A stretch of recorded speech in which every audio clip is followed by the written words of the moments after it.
புதுக்கோட்டையில் கூட்டு பாலியல் வன்கொடுமைக்கு உள்ளாக்கப்பட்ட பெண்ணிற்கு உரிய சிகிச்சை அளிக்கப்பட்டதாகவும் யாரோ அவரை வேண்டுமென்றே தரையில் படுக்க வைத்து வீடியோ எடுத்துள்ளனர் என்றும் மருத்துவமனையின் டீன் கலைவாணி தெரிவித்துள்ளார்.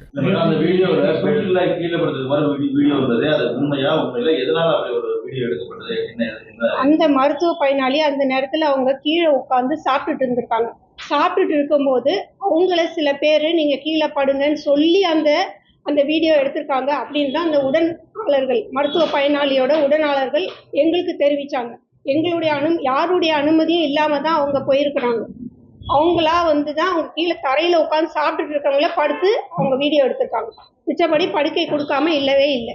ஞாயிற்றுக்கிழமைக்கு அந்த லேடி அட்மிஷன் ராணியாக பண்ணதுக்கு அப்புறம் ட்ரீட்மெண்ட் முடிஞ்சு மறுபடியும் எதுக்கு அவங்களை டிஸ்சார்ஜ் பண்ணீங்க அப்படின்னு சொல்றாங்க. அதான் அவங்கள கண்காணிப்புல இருந்தாங்க.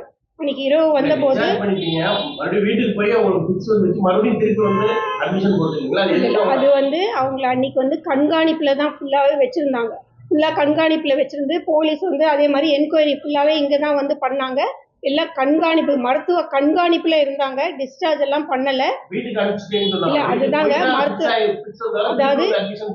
மருத்துவ கண்காணிப்புல இருந்துட்டு அன்னைக்கு காலையில அவங்க வீட்டுக்கு போயிருக்காங்க. வீட்டுக்கு போனோன்னு அது அந்த உடனாளர்கள் அது வலிப்பு மாதிரி வந்ததுன்னு சொல்றாங்க. ஆனா அது வலிப்பு இல்லை. ஏன்னா நாங்க நரம்பியல் டாக்டர் வச்சோம், நாங்க பார்த்துட்டு இருக்கோம். ஏன்னா இந்த மாதிரி இருக்கும்போது இந்த போஸ்ட் ட்ராமேட்டிக் ஸ்ட்ரெஸ் டிஸார்டர்னு சொல்லுவோம், அந்த மாதிரி அவங்களுக்கு வந்திருக்கு. அதனால அதையும் நாங்க என்ன ஒருவேளை அது வந்திருக்கலாமோன்றதுக்காகவும் நாங்க அதை பார்த்துக்கிட்டு தான் இருக்கோம். அது மருத்துவ கண்காணிப்புல தாங்க இருந்தாங்க. அவங்க மருத்துவ கண்காணிப்புல இருந்துட்டு காலையில அவங்க போனாங்க. 5:30 மணிக்கு போனாங்க. டிஸ்சார்ஜ் கிடையாது. நீங்க சொன்னீங்களோட சாப்பிட்டு இருந்தவங்கள படுக்க வச்சு வீடியோ எடுத்தாங்க அப்படின்னு, அது மாதிரியான எதுவும் ஆதாரம் இருக்கா? அது மாதிரி எடுத்தவங்க ஏதாவது நம்ம பார்த்துருக்கோம், யாருன்னு சொல்றாங்க.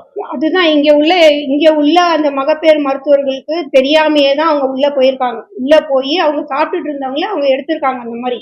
ஏன்னா இங்க இருக்கிறவங்கள்ட்டையும் அவங்க யார்ட்டையும் அவங்க சொல்லவும் இல்லை, உள்ள போக. ஏன்னா யாருக்கும் அப்படி நாங்க அனுமதி கொடுக்க மாட்டோம். எப்பவுமே இந்த இதுல ஆண்களை நாங்க அப்படியெல்லாம் எல்லா இதுலயும் விட மாட்டோம். இங்க இதுல எல்லாருக்குமே தெரியும். அது எல்லாருக்குமே உடனாளர்கள் எல்லாமே தெரியும் எல்லாருக்குமே. இங்க பாதுகாப்பு குறைபாடு இல்ல பாதுகாப்பு குறைபாடுன்னு கிடையாது. ஏன்னா வாசல்லயே உங்களுக்கு 3 செக்யூரிட்டி வச்சிருக்கோம். அவங்க அந்த ஹேண்ட் மெட்டல் டிடெக்டர் வச்சிருக்காங்க. அவங்க மீறியும் போக முடியாது. அதாவது ஒரு பெரிய கும்பலா போலீஸ்